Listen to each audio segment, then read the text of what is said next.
Et si les tyrans n'avaient de pouvoir que parce qu'on acceptait de leur obéir? C'est une idée toute simple, mais en même temps absolument radicale.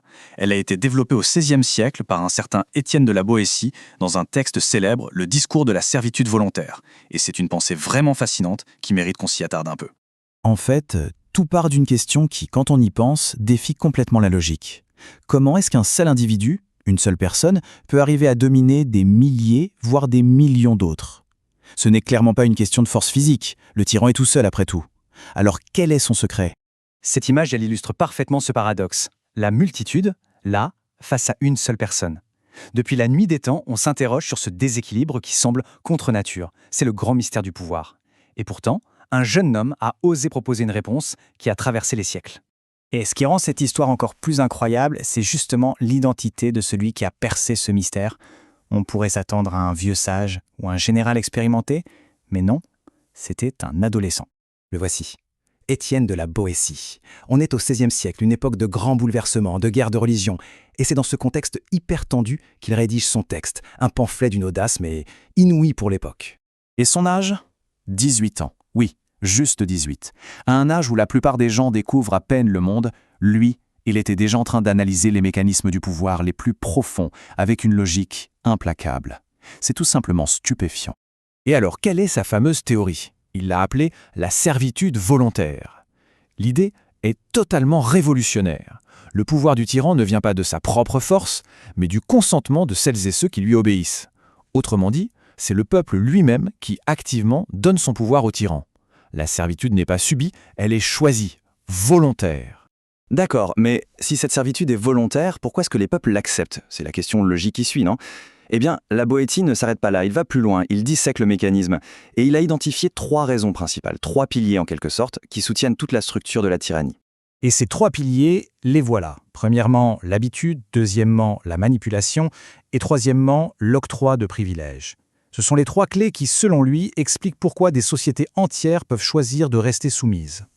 Le premier pilier, c'est peut-être le plus puissant, le plus insidieux, l'habitude. Une génération née dans la servitude, puis une autre, et encore une autre. Et petit à petit, on oublie le goût de la liberté. La soumission n'est plus perçue comme un choix, elle devient la norme, une seconde nature. On finit par trouver tout à fait normal ce qui, à l'origine, ne l'était pas du tout. Le deuxième pilier, c'est la manipulation. Les tyrans comprennent très bien que pour éviter que le peuple ne pense à sa liberté, il faut l'occuper, le distraire, avec des jeux, des spectacles, tout ce qui peut endormir la conscience politique. Et enfin, le troisième pilier, ce sont les privilèges. Le tyran s'entoure d'une petite élite, de quelques proches, et il leur accorde des avantages, du pouvoir, de l'argent. En échange, il l'aide à maintenir le reste de la population dans l'obéissance. Ça crée une pyramide de complicité. Alors, face à ce système qui a l'air si bien huilé, si solide, que faire? Est-ce qu'il faut une révolution violente, renverser le tyran par les armes? La conclusion de la Boétie est peut-être encore plus audacieuse que son analyse. C'est une solution d'une simplicité désarmante. La solution, selon ce jeune homme de 18 ans, ne nécessite ni armée, ni complot, ni violence. C'est une action purement individuelle et accessible à tout le monde, à chaque instant. La voilà. C'est tout. Il suffirait d'arrêter d'obéir. L'idée cruciale est là, puisque le pouvoir du tyran ne repose que sur notre consentement, eh bien il suffit de le lui retirer. Pas de violence, juste un refus, une non-coopération. Et cette image illustre ça brillamment.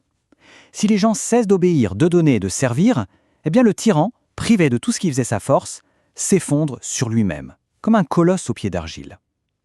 La tyrannie, en fait, ne peut tout simplement pas exister sans la coopération, même passive, de ses sujets. On pourrait se dire, ok, c'est intéressant, mais c'est un texte du XVIe siècle, c'est une curiosité historique, mais en réalité, la pensée de la Boétie est d'une pertinence, mais brûlante, même aujourd'hui près de 500 ans plus tard.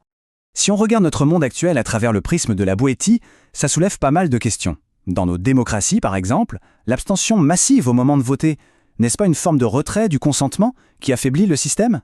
Dans les régimes autoritaires, le silence de la majorité ne nourrit-il pas le pouvoir en place? Et même dans la vie de tous les jours, à quelle petite tyrannie sociale, à quelles normes obéit-on par simple habitude, sans même y penser? Ce qui est fascinant, c'est que la question fondamentale que pose ce texte, elle, n'a pas pris une ride. Elle continue de nous interpeller directement. Elle nous rappelle que la liberté n'est jamais un acquis pour de bon. Qu'elle commence, peut-être, par un simple acte de conscience individuelle. Au final, le discours de la servitude volontaire nous laisse avec cette question, une question essentielle qui résonne à travers les âges. Pourquoi, collectivement, Les sociétés acceptent-elles parfois l'inacceptable? C'est la véritable interrogation de la Boétie, et elle reste tout aussi pertinente aujourd'hui qu'hier.